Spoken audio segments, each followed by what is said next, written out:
Cristiano Ronaldo 39 বছর বয়সেও 20 বছরের যুবকদের মতো ফিটনেস যে কাউকে অবাক করবে। এই ফিটনেসের রহস্য কি তা জানবো এই ভিডিওতে। আপনি যদি মেসি নেইমার রোনালদোর ফ্যান হয়ে থাকেন তাহলে ভিডিওতে একটি লাইক দিয়ে চ্যানেলটি সাবস্ক্রাইব করে কমেন্টে বলে যান আপনার প্রিয় খেলোয়াড়কে। 39 বছর বয়সেও রোনালদো কিভাবে মাঠের সবচেয়ে দ্রুতগতির খেলোয়াড়। এর আসল রহস্য তার কঠোর পরিশ্রম নয়, বরং খাবার টেবিল। CR7 যা খান তা একজন সাধারণ মানুষের পক্ষে খাওয়া অসম্ভব। রোনালদো দিনে একবার না দুইবার না বরং 6 বার খাবার খান।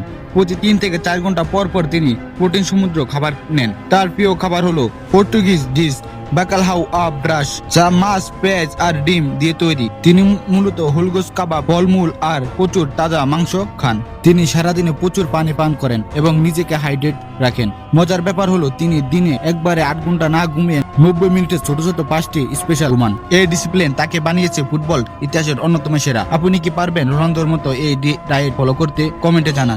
আর এমন ফুটবল ফ্যাক্ট জানতে সাবস্ক্রাইব করুন।